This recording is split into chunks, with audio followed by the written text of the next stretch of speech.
colleagues are too, based on the amendments that we have on the desk. Am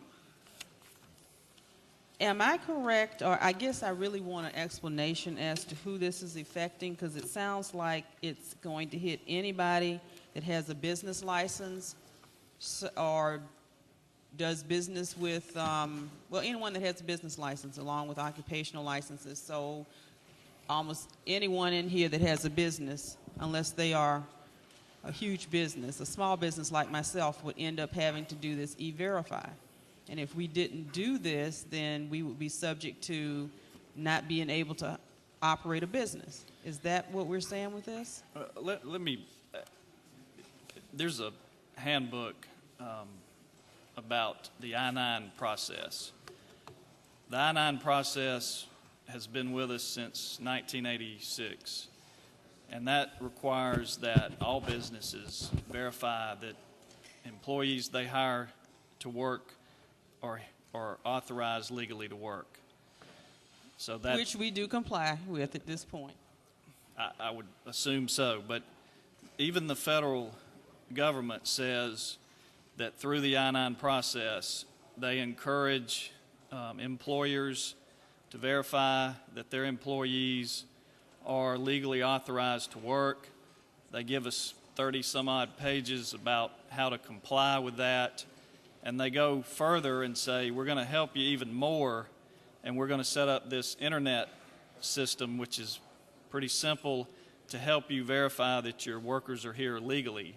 And so it's been with us for a long time that workers are required to be legal, and just kind of reinforces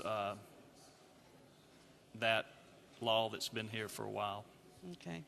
Will the Senator further yield? Yes. Looking on page 16, which we have not been doing and has not been required, lines 529, which say that we have to submit an affidavit. That has not been required. All we've been required to do as business people without HR departments, et cetera, is to get a copy of the driver's license or passport or whatever and make a note of that on the I-9 and keep it on file. So now we have to send something in when we get our business licenses. Is that not correct, to be able to continue to do business in the state of Georgia? That's correct. You would have to swear that you are hiring legal workers. Thank you, Senator. Chair recognizes Senator 36th. Thank you, Mr. President. Does Senator yield? Yes. I had several questions, but first I wanted to understand what the cost of implementing this bill is. What's the... There is no immediate cost. All of the requirements on the state auditor and state agencies are subject to appropriation, which is language that we use often, if not all the time. When we passed the previous law, we specified that the Department of Labor's involvement was subject to appropriation, and that language is still in there. So there's no direct cost at this time to the state agencies. Now, some have argued that it's a cost savings because of the taxpayer dollars that go to educate and for health care for children of illegal aliens, and I set aside that argument, but there's no fiscal impact at this time.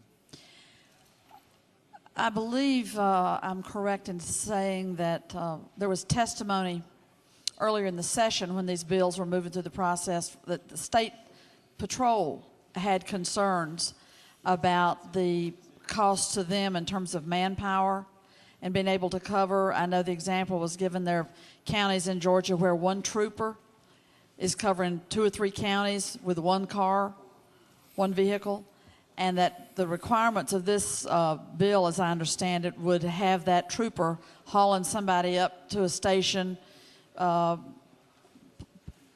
taking them off of their beat, so to speak, and unable to patrol 2 or 3 counties, given the time that it takes to process and the hoops that they're asked to go through should they stop someone and have to inquire of their status. And if their status is murky, then they have to take action. That is a cost to an agency, is it not? Well, that's not what the bill authorizes state and local law enforcement to assist in enforcement of immigration laws. It does not mandate that they stop certain people. It just encourages them to get involved and get trained. And who pays the cost of that training? Federal government in many cases. Are you aware that Fulton County has taken a position against this legislation? The county commission has. I wouldn't expect you to necessarily know that, Mr. Chairman, but it is true that I have the letter from them with the vote that they took and the points, their reasons for concerns, and cost to localities, to local governments, was cited as a concern, as well as the liabilities and the potential fines and the loss of dollars. Isn't there a loss of dollars to state and to local governments and local agencies if they are in violation? Well, there is a loss of dollars if they're in violation, which is kind of the purpose, the intent to encourage the agencies to comply with the law. What we found in the earlier law was that if there are no penalties, it's hard to get the local governments to comply.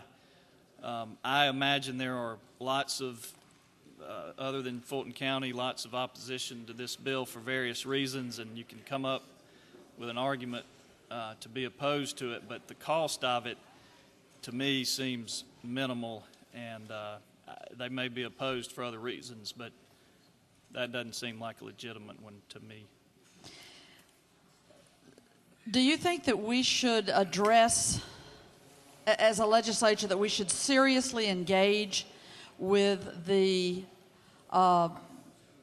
financial analysis that's coming from the Chamber of Commerce in Arizona, where they demonstrate $140 million in 7 months resulting from the canceled conventions and the lodging and the dollars that those conventioneers would have brought to Arizona's economy? Do you think that it would be wise of us, as we're in a tremendously strapped financial situation as a state, for us to look at the experience of Arizona and what's been done to the government, Mr. Chairman, what's been done to the revenues of that state as a result? I believe that's wise, and I believe we will, and so we can get to that. I'm going to yield the well, and we can have that conversation. I think I've answered most of the legal questions, and now we're into the policy. Thank you very much.